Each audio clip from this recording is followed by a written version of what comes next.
Hola, ¿cómo están? Les damos la bienvenida a la clase 5 de la materia de Criminología para comenzar la unidad 3, denominada Criminología y Ciencias Sociales, donde continuaremos analizando la importancia del pensamiento sociológico en la criminología, una vez ya analizado el caso del positivismo a fines del siglo XIX, y veremos también cómo este desplazamiento hacia el caso del contexto estadounidense nos permite comprender algunas de la consolidación de la sociología como disciplina científica, pero también el cambio, del centro de producción intelectual y el rol protagónico que tendrían los Estados Unidos, ya consolidándose hacia la segunda mitad del siglo XX como una importante potencia. En este contexto, algo que resaltan una gran cantidad de autores es el rápido y vertiginoso crecimiento urbano. Pensemos que varias de las ciudades relevantes de ese momento, tanto de Europa como América del Norte y también del Sur, estaban recibiendo una gran cantidad de migrantes. Algunas de las condiciones de vida en la ciudad estaban mejorando, lo cual alargaba la expectativa de vida. Pensemos que muchas de las ciudades duplicaron, quintuplicaron, o en algunos casos en una manera exponencial su población en el crecimiento que implicó tanto la consolidación de la revolución industrial como esta segunda revolución que aparece con otro tipo de usos de energías, pero también un gran anudamiento de varias influencias, por ejemplo, de la producción agrícola, de la industria siderúrgica, de la consolidación de los ramales de vías de tren. Bueno, hay una gran serie de factores que no nos cabe el tiempo para sintetizar más que en estas breves líneas, que generan justamente cambios y problemas de orden social. Es decir, este gran crecimiento trajo aparejado nuevos problemas y problemas que fueron asociados justamente con lo urbano, ¿no? Problemas sociales, problemas urbanos, problemas específicos de la vida en la ciudad, ¿no? Algo que será central en las líneas que tenemos para esta clase, ¿no? De pensar la ciudad y el modo de vida urbano como un problema. Esta idea, si bien no es necesariamente novedosa de la Escuela de Chicago, sí es uno de los grandes ejes y que precisamente será uno de las escuelas, como ven, que nos detendremos para analizar esta sociología de comienzos del siglo XX en Estados Unidos. Si bien existen otras escuelas de Chicago en otros ámbitos del conocimiento, nos interesa puntualmente la de sociología y que está asociada a la fundación del Departamento de Sociología a principios del siglo XX en la Universidad de dicha ciudad. Para un contexto breve y general, más de sociopolítico, de la conformación del Estado-Nación, podemos pensar que ya, había pasado más de un siglo de la independencia de los Estados Unidos, ya se había consolidado como una potencia y también con un control territorial más, eh, con mayor capilaridad respecto de tiempos anteriores, donde varios de esos territorios todavía estaban disputados, tanto en relación a otras potencias europeas como a los pueblos originarios y poblaciones nativas que hasta bien entrado el siglo XIX todavía ocupan algunas de las regiones y que también participan previamente, ¿no?, de las rutas de comercio. Por ejemplo, el caso de Chicago y toda la zona de los lagos del norte tuvo un gran, florecimiento económico debido al tráfico de pieles, que fue una de las principales industrias y que precisamente se produjo en una combinación, en una cooperación, en una negociación entre los colonos estadounidenses, las poblaciones nativas, quienes llevaban y comerciaban esas pieles hacia Europa. Cuestión que para mediados del siglo, piensen que Chicago fue fundada hacia 1840 con una población de 2.000 habitantes y para 1920, apenas 80 años después, Chicago ya tendría 2 millones de personas. Piensen que lo mismo sucedía en una escala algo distinta, pero similar en la ciudad de Buenos Aires o en Rosario, también en Londres o Berlín. Berlín era una ciudad muy pequeña y hacia el 1900 ya supera el millón de habitantes. Y todas estas personas que son investigadoras, ya veremos en detenimiento las figuras de Park y de Burgess, que son los textos que tienen para esta materia, para esta clase en particular.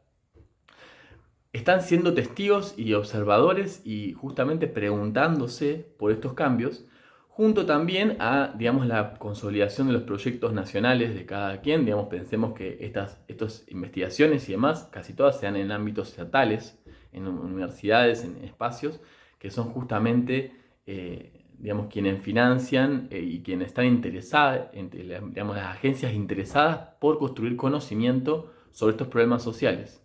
Es decir, siguiendo con la idea que veníamos viendo con el positivismo, la creencia que el saber científico, ¿no? Y ese poder conocer mejor ese objeto de estudio nos da cierto poder o cierta capacidad para tener injerencias y poder tomar decisiones al respecto. En este sentido, varios autores, por ejemplo Melosi también marca la tradición liberal, democrática y en algún punto de un Estado quizás mínimo, donde precisamente lo que interesa es tratar de entender cuáles son las pautas que organizan la sociedad para poder resolverlas y además resolverlas de la mejor manera posible, es decir, con el mejor uso de recursos y no solo de manera eficaz, sino eficiente. Es decir, que el conocimiento científico nos permita tomar de alguna manera la menor medida posible de acciones para poder gobernar, dirigir las conductas de la población.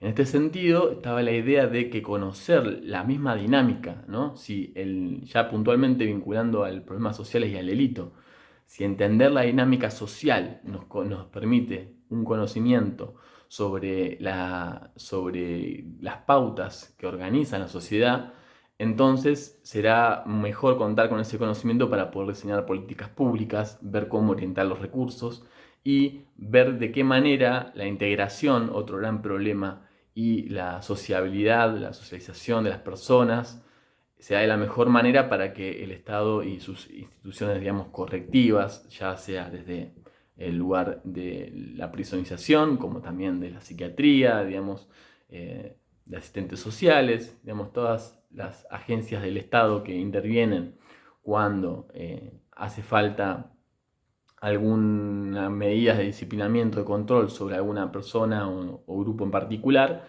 que sea, digamos, lo menor posible.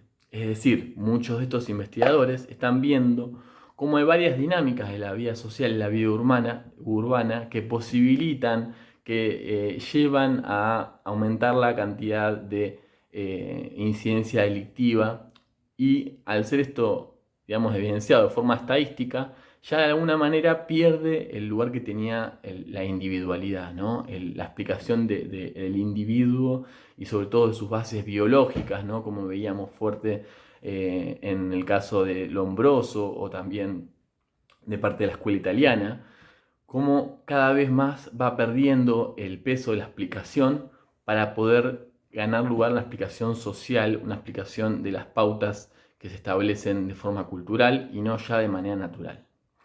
Esto no significa que la escuela de Chicago no descuidara, digamos, estas, digamos, por decir así, sustratos biológicos, y ya veremos por qué, ya que una de las ideas principales de esta escuela fue la de la ecología urbana, es decir, pensar la ciudad como una realidad ecológica. Antes de detenernos puntualmente en algunos de estos conceptos, menciono brevemente algunas de las influencias más generales,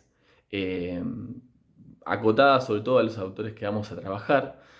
Por ejemplo, a Robert Park. Robert Park se forma con John Dewey, que es un autor muy vinculado al pragmatismo en filosofía, es un autor estadounidense, y también con las ideas de William James, también asociado a la misma corriente filosófica, y que podríamos decir son dos de los filósofos estadounidenses más importantes de fines del siglo XIX.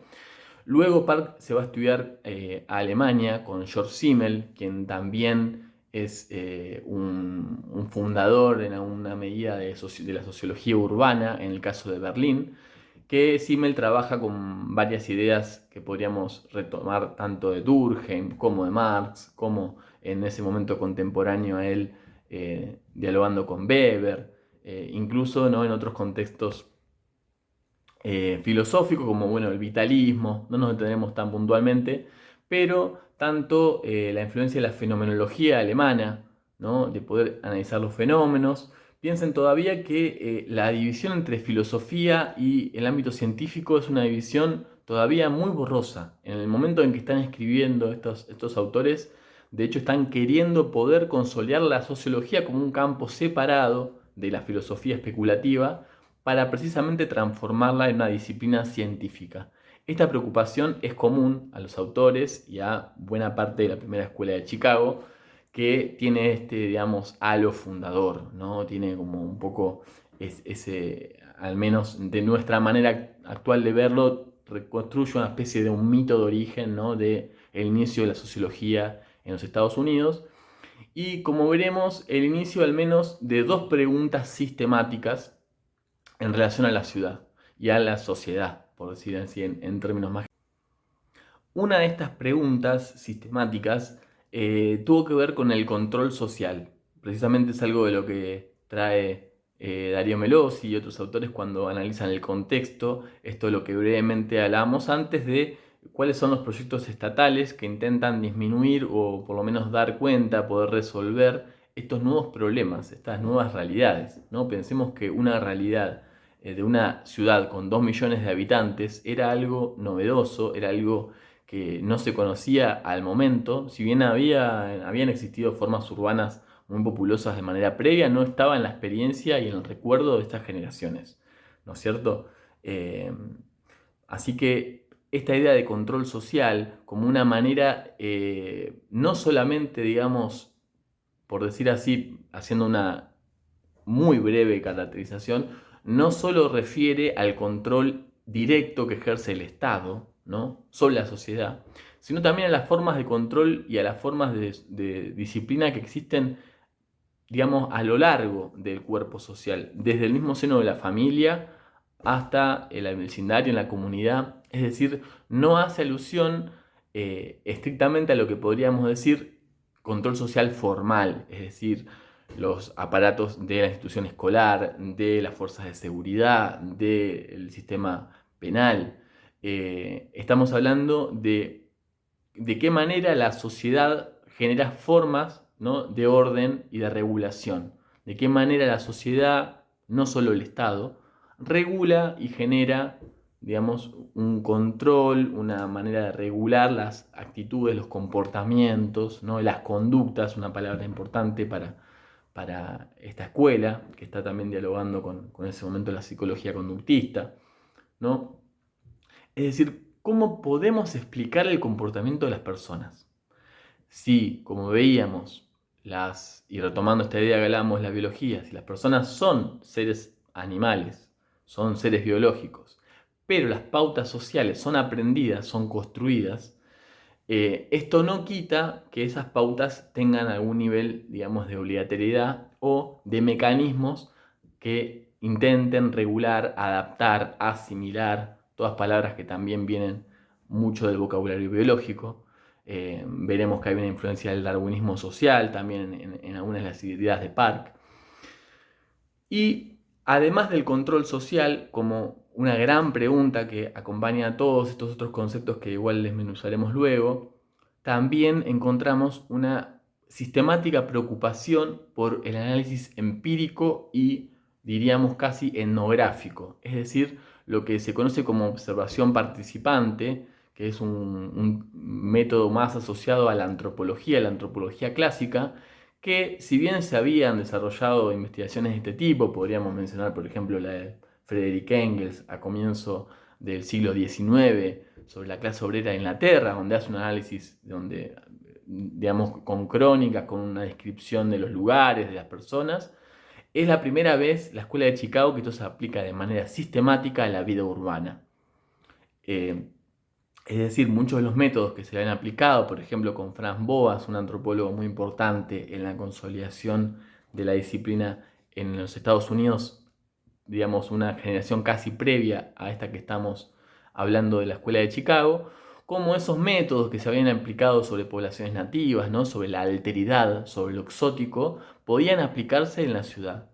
Es decir, aquellas formas de trabajo de campo, participativo, de larga duración, ¿no? Personas que en algunos casos iban a vivir o que pasaban mucho tiempo con los grupos y los lugares en los que estudiaban. Pensemos que en muchos de estos casos, esta figura, digamos, de la ciudad como mosaico, que será característica, implicaba que había como subgrupos dentro de la ciudad, muchos de los cuales estaban asociados a las figuras del desorden, ¿no? Al ámbito delictivo, y que no estaban, digamos, tan emparentados con los valores y las prácticas de los sectores dominantes de por entonces, más asociados a una idea protestante y obviamente todavía una sociedad muy marcada por cuestiones de segregación racial, es decir, con todavía muchas ideas del supremacismo blanco. Pero algo interesante de esta escuela de Chicago es que justamente va a criticar las ideas de la herencia biológica como causales del delito. Es decir, son los factores sociales y culturales los que debemos buscar. Esto, por ejemplo, queda muy claro en el texto que tiene Burges, donde hace esta separación entre individuo y persona. Lo que dice muy sintéticamente Burges, que luego lo desarrollaremos en mayor detalle, tiene que ver con que la persona forma parte del mundo social. El individuo, ¿no? Sería, por así decirlo, el sustrato biológico, la dimensión biológica, que por supuesto participa las personas humanas por el mero hecho de estar vivos, las necesidades, digamos, fisiológicas, metabólicas. Pero lo que dice Burges, citando también eh, bueno, junto con Park, escribe mucho en conjunto, es que es necesario entender el delincuente como persona. ¿Por qué? Porque es la dimensión personal la que nos va a permitir entender en qué sistema de relaciones sociales esa persona o esa singularidad de la persona tiene sentido. Y además va a retomar la propuesta de Healy, un psiquiatra, que si bien dice que él estudió más la dimensión individual, sí estudió a partir de casos. Es decir, en Burges encontramos una crítica a estas grandes teorías generales, ¿no? Sobre la explicación de las causas del delito, y lo que elogia es la posibilidad de trabajar a partir de casos, porque eso da una base empírica e inductiva que nos separa de la idea especulativa de decir por qué delito y en cambio poder comprender de manera fundada y densa cuáles son las relaciones que establecen para que una conducta delictiva llegue o no a tener lugar. Esto nos lo muestra a partir de los casos que él mismo, y que les invito a que lean con detenimiento, ya que es difícil reponer el argumento porque precisamente lo que apela a Burges es a poder adentrarnos, ¿no? En la profundidad, en la complejidad de cada persona y a cómo no solamente son importantes las experiencias previas de estas personas que va enumerando y va ejemplificando, sino también los contextos, cómo a partir, por ejemplo, de una mudanza o de un cambio se genera un comportamiento, un cambio que no depende de la persona en sí, ¿no? Sino, por decirlo así, estamos llegando a una idea un poco más estructural, un poco más social y relacional. No estamos pensando la persona aislada, sino siempre en un conjunto de relaciones.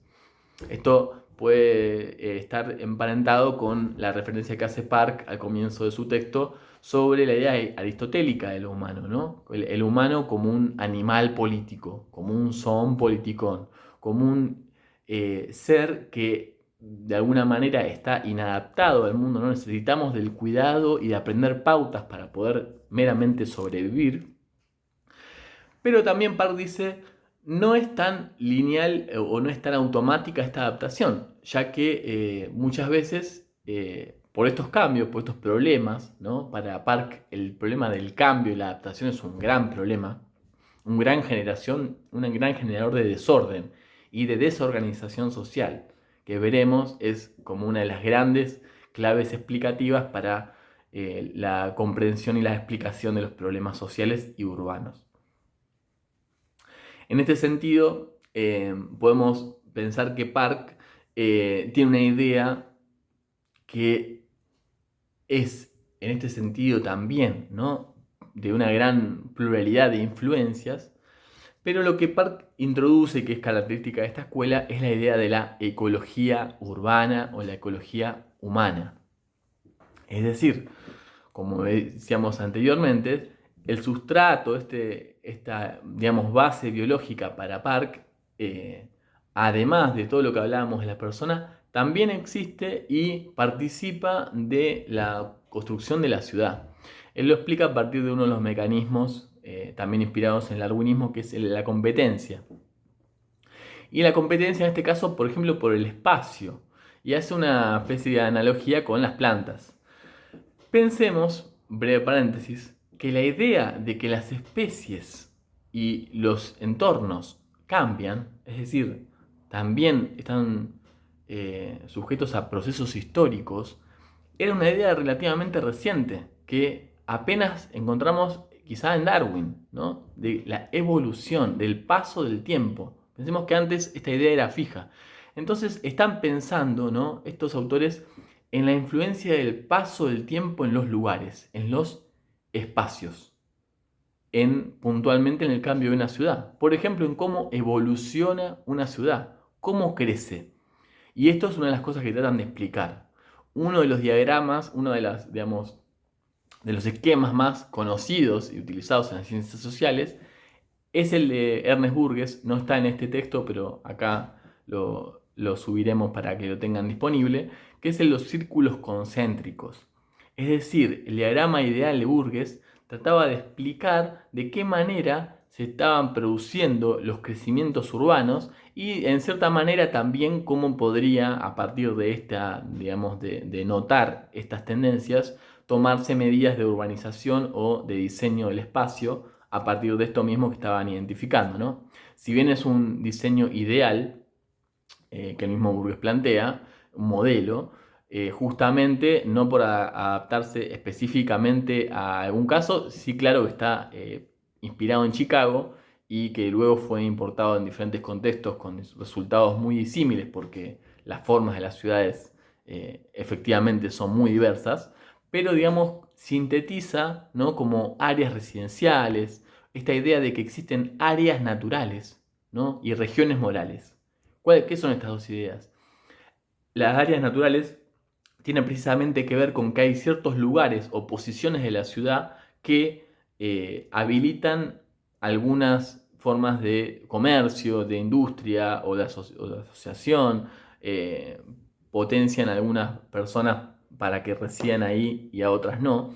Es decir que las mismas personas y el crecimiento de la ciudad van organizando de alguna manera que no es, digamos, caótica o, a pesar de la escuela de Chicago, tan desordenada. Digamos, existe una forma de organización. Si bien esta forma de organización es descrita por una falta, porque no se ajusta a los ideales que tiene la nación, sí encuentran que lo que podríamos llamar pautas de segregación, es decir, por ejemplo, los migrantes italianos que se juntan en la Little Italy y generan un barrio propio de italianos, o el gueto judío, donde personas que son integrantes de la comunidad judía se organizan y sin que estén obligados a habitar en un lugar, digamos, toman sus pautas. Lo mismo con los barrios de afroamericanos, ¿no? Los slums, diferentes lugares que no estaban planificados o diseñados, sino que las mismas personas de manera emergente, ¿no?, encontraban las formas de vida y de asociarse y de poder desarrollar diferentes pautas. Esto lo que produce para los analistas de Chicago es la idea del mosaico, la ciudad como un mosaico, en el sentido de que hay parches, ¿no?, con un énfasis quizá demasiado en el aislamiento, pero que nos da cuenta de esto, de que hay regiones, lugares, que están más asociadas a algún otro tipo de actividad, a algún otro tipo de lengua. Pensemos que, por ejemplo, todavía en 1920, en Chicago, con 2.500.000 habitantes, aproximadamente 1.000.000 eran todavía migrantes, que quizá no hablaban en inglés, ¿no?, que quizá tampoco compartían la religión que en ese momento era la imperante en los Estados Unidos, que sigue siendo el protestantismo. Bueno, digamos, con todo este gran complejo, ¿no?, esta dificultad para la escuela de Chicago de lo que llamaba la integración social. Pensemos que las formas de educación todavía, digamos, extendida, ¿no? Y gratuita, todavía se están consolidando. Y que los problemas de segregación continuarán hasta la actualidad, ¿no? Tanto de segregación racial como cultural, como de otros tipos que podríamos hablar, y que precisamente no son procesos que dan formas a los espacios urbanos, a la ciudad. En este sentido, podríamos justamente encadenar esta idea de mosaico con la idea de regiones morales. Es decir, así como hay algunos lugares que posibilitan cierta forma cultural o de asociación, ¿no? De migrantes, de las diásporas, también habrá algunos lugares y sectores donde, por ejemplo, se desarrollarán algunas actividades más asociadas, si quiere, al bajo mundo, a los mercados ilegales, a las zonas de prostíbulos, a lugares de apuestas, ¿no? Esto claramente también se lugariza y encuentra espacios concretos en la ciudad donde, ¿no? Se asocian y, ¿no? Pensemos, ¿no? En la actualidad en las ideas, ¿no? De la zona roja o tal barrio, ¿no? Como todavía esta idea, esta intuición de Chicago, de que las asociaciones morales de los espacios suelen perdurar en el tiempo, ¿no? Es una idea muy interesante porque de vuelta, ¿no? Es algo que, por decir así, se genera a partir de las interdependencias y la práctica de la propia sociedad, de manera emergente. Es decir, la Escuela de Chicago está viendo, bueno, necesitamos generar políticas públicas, necesitamos un control del Estado, pero para hacerlo necesitamos saber cuáles son las fuerzas ya existentes en la propia sociedad. Esto va a también estar asociado muy posteriormente, paréntesis, a la idea del gobierno liberal o incluso neoliberal, ¿no? Que puntualmente trae otro de la Escuela de Chicago, pero esta vez en economía, que es Becker, que también hablará de un gobierno mínimo. Es decir, cuáles son las mínimas acciones que podría realizar el Estado para poder gobernar de manera eficiente. Esto está muy asociado a la idea del saber científico. Es decir, cuanto un conocimiento más cabal tendremos, podremos hacerlo, digamos, de una manera más específica. Pero aquí, y solo lo marcaré como una especie de paréntesis a lo que seguirá en las próximas clases, la Escuela de Chicago generó una gran cantidad, digamos, estos son algunos de los grandes conceptos teóricos, ¿no? Repasamos desorganización social, ecología urbana, control social, la ciudad como mosaico, las áreas naturales y las regiones morales, la desviación, un gran concepto que trabajaremos en profundidad y ahora me detendré. Pero lo que quería señalar es que la Escuela de Chicago produce una gran cantidad de estudios de casos en profundidad, una gran cantidad, estamos diciendo cientos y cientos de trabajos profundos que se van acumulando justamente en las universidades y que luego vendrá una etapa más caracterizada por la figura de Merton, de vuelta a un pensamiento más sistemático, más general, que intenta, ¿no? Poder sistematizar, intenta canonizar algunas de estas grandes ideas, de vuelta para, por decir así, hacer un poco más manipulable o inteligible la gran cantidad, digamos, casuística y de profundidad de detalles que tenían las investigaciones de Chicago, pero quizás no tan preocupados o con un interés por la generalización, por la abstracción, por la generación de teorías generales, estas mismas que Bourdieu criticaba. De todas maneras, esta nueva, si se quiere, generalización y producción de teoría especulativa se produce a partir de una gran cantidad de empiria que no contaban, digamos, a principios del siglo XX los autores que estábamos analizando, quizá como Tarde, también como Ferri, como Lombroso, que tratan de dar grandes explicaciones del delito, ¿no? Pero donde la casuística, donde la empiria estaba siendo generada. Digamos, no había una acumulación de trabajos, de discusiones, de diálogos continuada que pudiera contrastar. Es decir, la sistematización que hace Merton también se produce en otro momento de las ciencias sociales y en otro momento de contextos sociopolíticos. Y ya, por supuesto, en el clima de la Primera y sobre todo Segunda Guerra Mundial. Este breve paréntesis para hacer énfasis en que los estudios de la Escuela de Chicago estuvieron muy orientados a casos particulares, a, por ejemplo, conocer la dinámica del gueto o conocer la dinámica de bandas juveniles delincuentes de ciertos barrios, ¿no? O, por ejemplo, conocía una de las investigaciones de Food White que analizaba cómo se producían las relaciones en las calles entre algunos migrantes italianos. Bueno, ¿qué es lo que nos permitía esto? Poder cada vez más acceder al punto de vista de las propias personas. ¿Por qué esto es importante? Por un principio que retomaremos y que es muy importante, que está asociado a la a la figura de William Thomas, que fue con Park uno de los fundadores, que Thomas dice de una manera acá muy sintetizada: ¿qué es lo que es real para las personas? ¿No? Una gran pregunta sociológica, porque quienes hacemos investigación podemos considerar que las estadísticas tienen cierta realidad o tenemos nuestras propias ideas. Pero lo que dice Thomas, muy influenciado de la filosofía pragmática, ¿no? Que nos lleva a una idea de la verdad más relacional y menos de vuelta, ¿no? Como cerrada o deductiva. Lo que dice Thomas es que lo que las personas definen como real en una situación es real.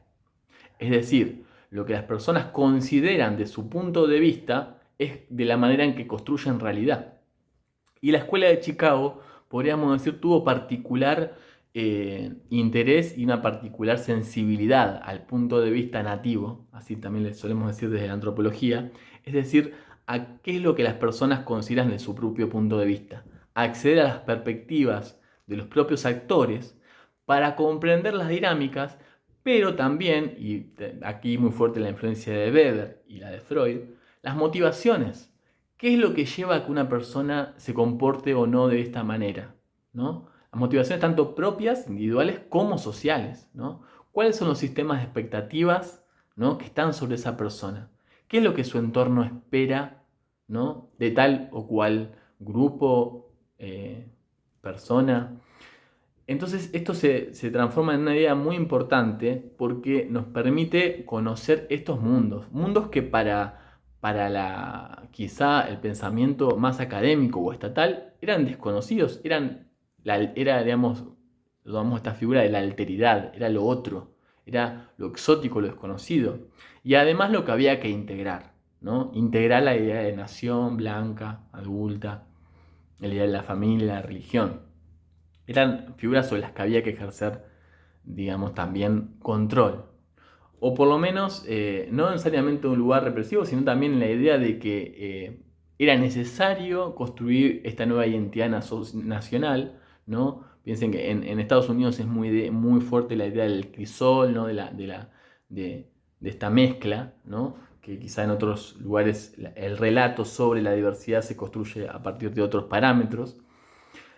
Pero bueno, la importancia de acceder al punto nativo es lo que nos permite también la sensibilidad de comprender de manera fundada las motivaciones, los valores, las creencias, es decir, darle un peso sustantivo y central a lo que las personas consideran de sí mismas y de su entorno. Bueno, y para tomar algunas de las ideas que tenemos en el texto de Park, piensen justamente que la idea de la sociología como una disciplina científica apunta a poder, digamos, comprender, dimensionar y analizar los procesos, ¿no? que constituyen la sociedad y a las mismas personas, ¿no? En este sentido, Park nos da un panorama muy general y muy acotado que en otros libros y desarrollos se encuentra con una mayor despliegue, pero por ejemplo él nos habla de ciertos niveles, ¿no? Como así podríamos pensar en la idea de los círculos concéntricos de Burgess para la ciudad, podríamos pensar como también en la idea de capas, ¿no? O de niveles en los cuales las personas humanas nos socializamos, ¿no? y pasamos a ser parte del mundo social. Park pone como un primer nivel del cuerpo, ¿no? Con nuestra ropa, las herramientas, él incluye la propiedad, ¿no? En las cosas, digamos, más inmediatas de la propia persona humana, para luego hablar del ámbito de la socialización primaria, ¿no? Que va a ser, digamos, una especie de clásico esta manera de explicar el proceso mediante el cual las personas nos inauguramos, nos empezamos a ser parte del mundo social. Entonces es con la familia y el vecindario, ¿no?, más cercano, donde aprendemos las primeras pautas, los valores, ¿no?, donde ya empezamos a ser sujetos de mecanismos correctivos, ¿no?, regulatorios, aprendemos a distinguir cuáles son las pautas que se esperan de aquellas que no, cuáles son más o menos tolerables y cuáles son castigadas.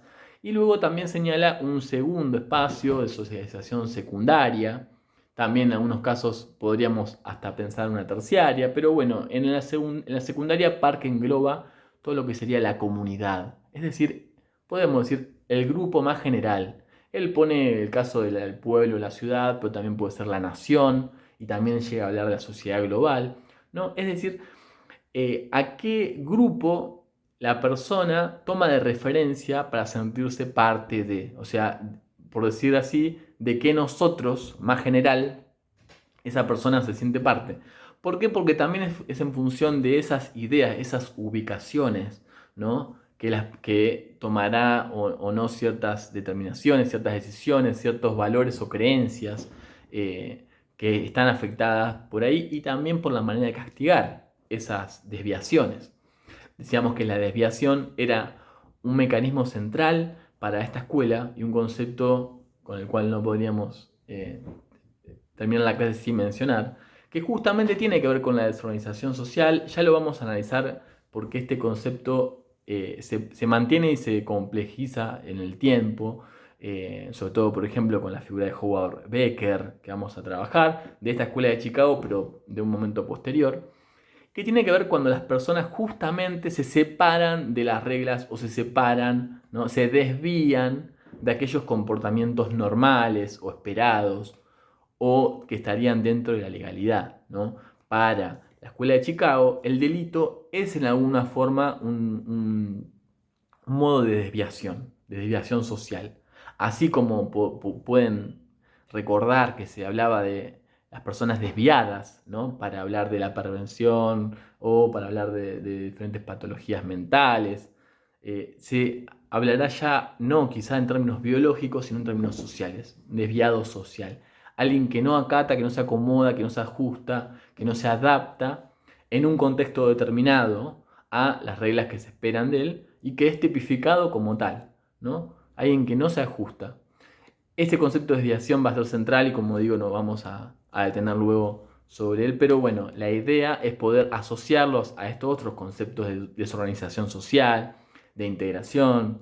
Piensen en este problema, yo les hablaba de los mosaicos y las regiones morales, pero a la vez que necesitan ser integrados como parte de una misma ciudad, de un mismo sistema, de una misma nación.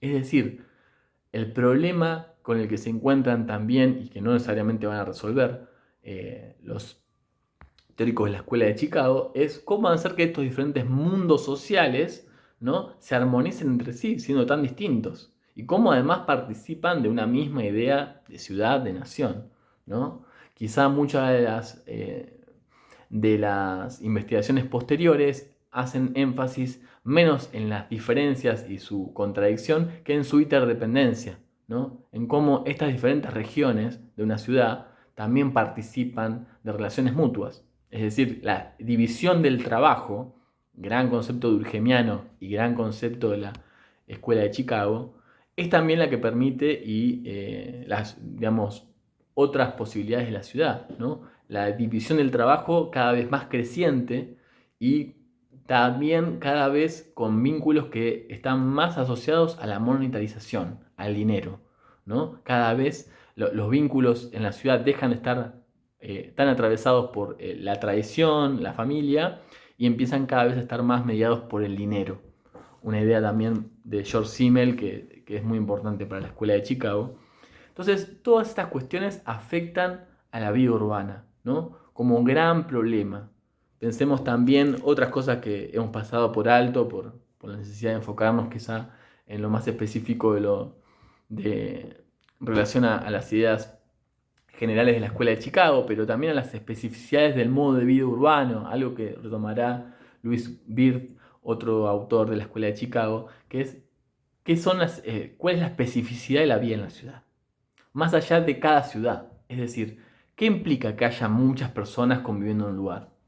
Bueno, por ejemplo, implica lo que también muchos autores denominaron el anonimato. Es decir, las personas ya no son reconocidas con un nombre y apellido cuando se mueven en una ciudad de 2 millones, salvo que lo hagan en su barrio, en su vecindario. Esto veremos que obviamente se continúan estas relaciones, pero en un pueblo muy pequeño es muy difícil no ser conocido por alguien. En cambio, en la ciudad esas relaciones implican, ¿no? Implican en la comisión del delito, implican en la confianza o no que establecen las personas entre sí, ¿no? En las oportunidades. También Park habla de las cuestiones de los cambios más en relación al nivel técnico que introduce la ciudad, el automóvil, la velocidad, ¿no? De hecho es muy crítico. Ya cerrando un poco estas ideas, veremos que si bien se mantiene esta creencia en el conocimiento científico, Park y muchas de estas personas no son, digamos, no alaban el progreso de la manera que vimos en el positivismo. Lo que ven es que estos grandes, si quieres, eventos del progreso científico generaron cambios tan importantes y vertiginosos que provocan desorden social, ¿no? Para Park, esta velocidad y esta dificultad de adaptación es una de las grandes causales de los problemas sociales y por eso genera una crítica un poco, digamos, si quiere, conservadora o antiprogresista, por decir así, al menos no en un sentido ciego, digamos, de alabar el progreso, porque lo que encontraba era que aparecían nuevos problemas y en algunos casos más difíciles o menos conocidos y por eso más difíciles de resolver. Justamente todo este esfuerzo intelectual, teórico y académico se orienta a poder dar cuenta de estos problemas, generar nuevas categorías, hacerse grandes preguntas sobre el comportamiento humano, ¿no? Estamos viendo que no podemos desligar las preguntas sobre el delito, sobre la ciudad, sobre la persona, sin hacernos algunas grandes preguntas sobre la vida humana. Que piense nuevamente que tanto la sociología como la antropología como la criminología apenas estaban consolidando como disciplinas científicas. Es decir, el lugar del ensayo, de la especulación, de la filosofía todavía están muy pregnantes y es quizá este eje bisagra el que nos permite un poco, de manera también de vuelta algo simplificada, poder pensar en este derrotero de las ideas sociológicas y de las ciencias sociales asociadas a la criminología y el lugar del delito. Bueno, podrán encontrar disponibles las consignas que tendrán para la actividad de esta clase. Esperemos que les haya resultado de interés. Continuaremos trabajando con algunos de estos problemas y conceptos tanto en la clase 6 como en las siguientes unidades. Como les decía, muchas de estas tías son contemporáneas y tanto por su impronta teórica como por su productividad metodológica y de gran cantidad de casos y de lecturas, continúan la escuela de Chicago, esta primera escuela de Chicago continúa ejerciendo su influencia hasta la actualidad y en algún punto es también contemporánea a nuestros problemas, a nuestras maneras de pensar el delito, aunque como veremos, desde 1920 hasta la actualidad, que pasaron 100 años, ha habido una gran cantidad de debates, discusiones y digamos, revisitas a estos postulados y grandes problemas que se inauguraron en este contexto de principios del siglo XX en los Estados Unidos, Norteamérica.